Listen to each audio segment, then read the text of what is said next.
Good morning, students. Today's topic is the continuation of chapter number 4, Working of Institution from Political Science. And today I will discuss two important main topics of this chapter, in which the number one is the president and number two is the judiciary. So students, in my previous explanation, as I told you about the Prime Minister and powers of Prime Minister, and after that Council of Ministers and its role and importance for working of institution. Now, first of all, I will discuss with you some important points related to the president, and after that powers of the president and legislative powers of the president, special powers of the president, and the presidential system in India. So students, as you know very well that the president is the head of state, and in our political system the head of the state exercises only nominal powers. Okay? For example, the President of India is like as well as the Queen of Britain, whose functions are to large extent ceremonial. Okay? It means the President supervises the overall functioning of the all political institution of India, and also operate in harmony to achieve the objective of the state.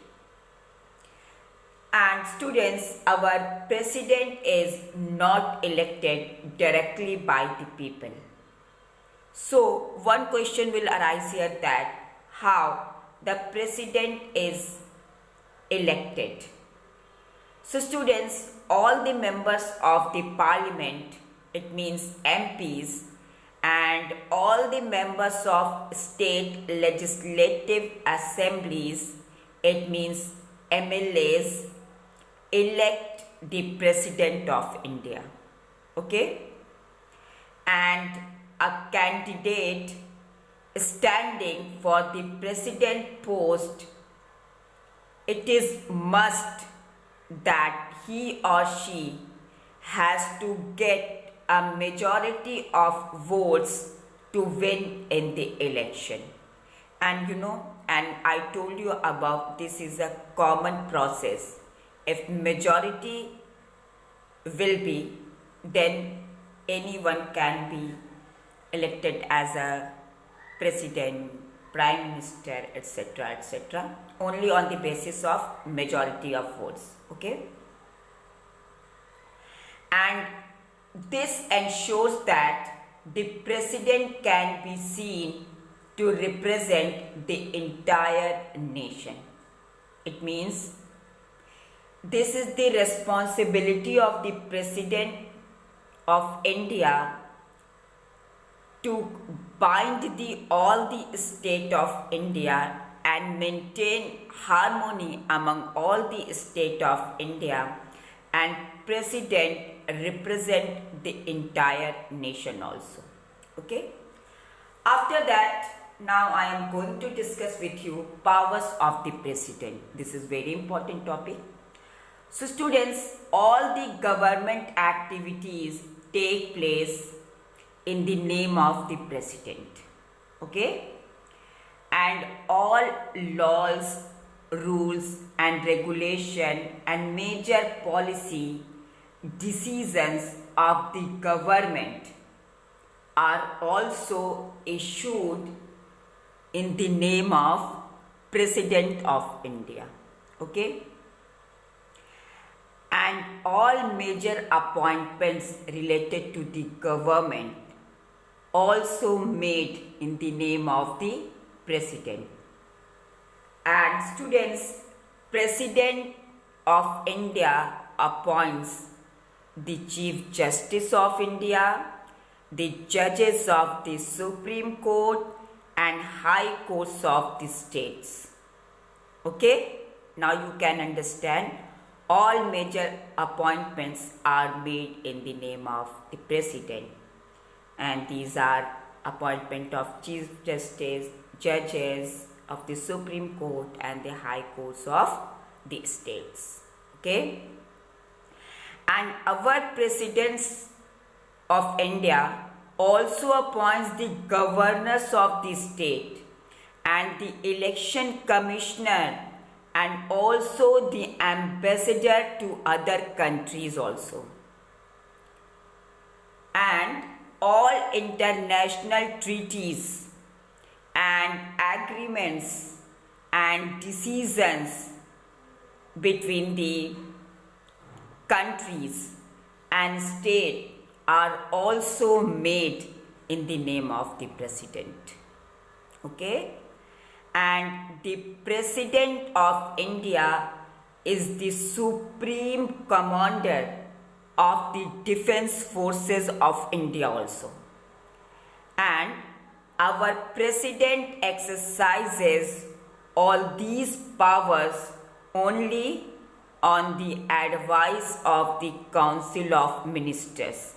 And students, already I had explained in my previous explanation about the Council of Ministers. But you have to remember, the President exercises all these power only on the advice of the Council of Ministers. It means President discuss with the Council of Ministers for the appointments of all these which I told you above. Okay, after that we will discuss now legislative powers of the President. So students, the President can ask the Council of Ministers to reconsider its advice. Okay, and a bill whatever passed by the Parliament becomes a law when the President gives his or her agreement or assent to it. Understood? And our President can send the bill back to the Parliament for reconsideration also. But if the Parliament passes the bill again, then anyhow he has to sign it, because in my previous classes already I had discussed with you powers of Parliament of the two houses. So students, here you have to remember that if anyhow President can send the bill back to the Parliament for discussion, for re-observation, for rechecking, and if the Parliament again passes that same bill, then anyhow President has to sign it. Okay. After that, special powers of the President. So students, when a party or coalition of a party secure a clear majority in the elections, then the President has to appoint the leader of the majority party or the coalition that enjoys majority support in the Lok Sabha as the Prime Minister. And this topic also I had already discussed in my previous explanation. Okay?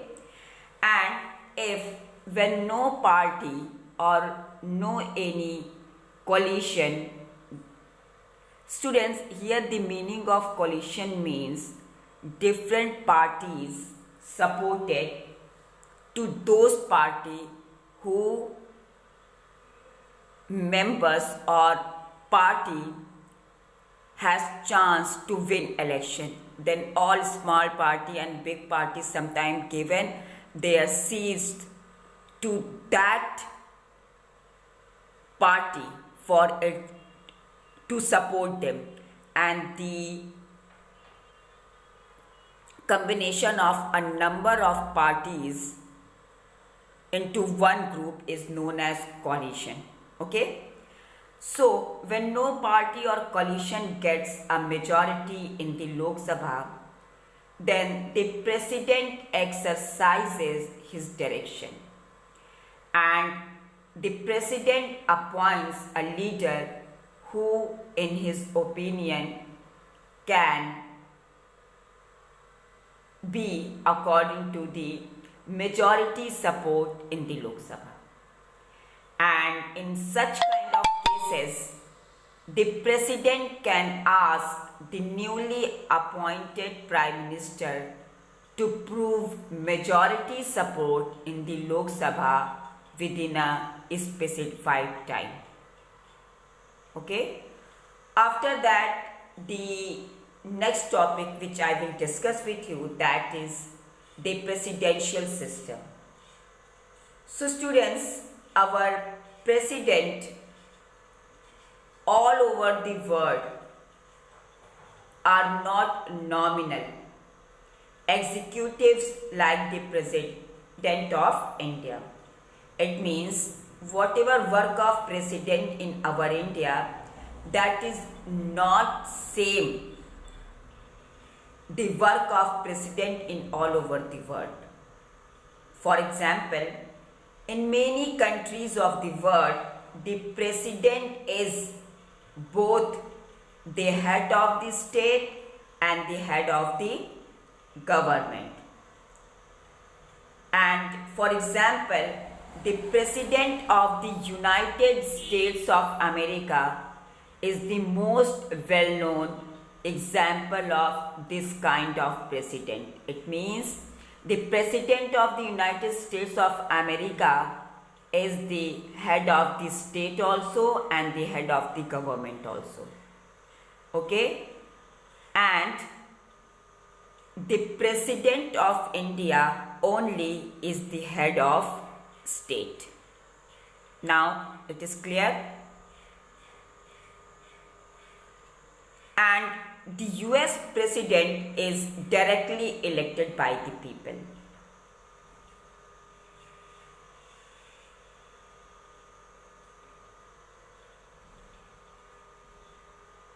And in India, the president is not directly elected by the people. Okay, it is clear? And the president of US personally choose and appoints all ministers. And in India, president choose and appoints any political authority with the help of council of ministers. Okay? And in USA, the law making is still done by the legislator called the Congress in the US, but the president can make any law. It means president can change any law and president also can make any law. Okay? And very important thing is, the president does not need the support of the majority of members in the Congress in US, and neither he is answerable to them. Okay? Students, all these points which I told you about, that is all related to the US presidential system. And the US president has a fixed tenure or fixed timing for working of 4 years and completes it if his party does not have a majority in the Congress. It means the US president can work only 4 years, and if majority supported to them, it means they can work for more and more number of years. So this model is followed in most of the countries of Latin America and also in Soviet Union countries also. And the centrality of the president This system of government is called the presidential form of government, which can be seen in United States of America, in Latin America and Soviet Union. Okay? And in other countries like ours, it means like India, that follows the British model, the parliament is supreme in India. And our Indian system is known as parliamentary system. It means in our India, our president is only the head of state. That's why India has parliamentary system, because in India parliament is more powerful. And in United States of America, Latin America and Soviet Union countries, president is the head of state and central government also. That's why they have presidential form of government. Alright. After that, your next topic is the judiciary, which is very important and related to the three system of Indian courts. So students, all the courts at different levels in a country put together or combinedly called the judiciary, like Supreme Court, High Court and District Court. These are together known as judiciary. And the Indian judiciary consists of a Supreme Court, which is for the entire nation, and High Courts, which is settled in all the states of India, and District Courts is settled by the government in each district of India. Okay? But India has integrated judiciary. It means the Supreme Court controls all the judicial administration in the country. It means Supreme Court directed and control the High Court and District Court also. And the decision of Supreme Court are binding on all other courts of the country. It means whatever final decision taken by the Supreme Court, anyhow it has followed by the High Court and local court also. Okay? After that, now I am going to discuss with you powers of the Supreme Court. So, Supreme Court can take up any kind of disputes related to the domestic, related to the state, related to land, and can solve it. Like between citizens of the country, and between citizens and government, and between two or more state government, and also between government at the union and state level. It means Supreme Court seen or responsible to solve out all the matters related to these 4 points which I am saying to you. Like between the, it means any dispute between the citizens of the country, or any disputes between the citizens and government related to any law implementation, and any disputes can solve by the Supreme Court between two state governments or more, and between the state government and union level. Alright? And it is the highest court of appeal in civil and criminal cases. And it can hear appeals against the decisions of High Court. It means if you are not satisfied whatever decisions taken by the district court or high court, then you can appeal again in Supreme Court. But the Supreme Court decision will be final decision. Alright? And Supreme Court controls all the judicial system or administration in our country, and whatever decisions taken by the Supreme Court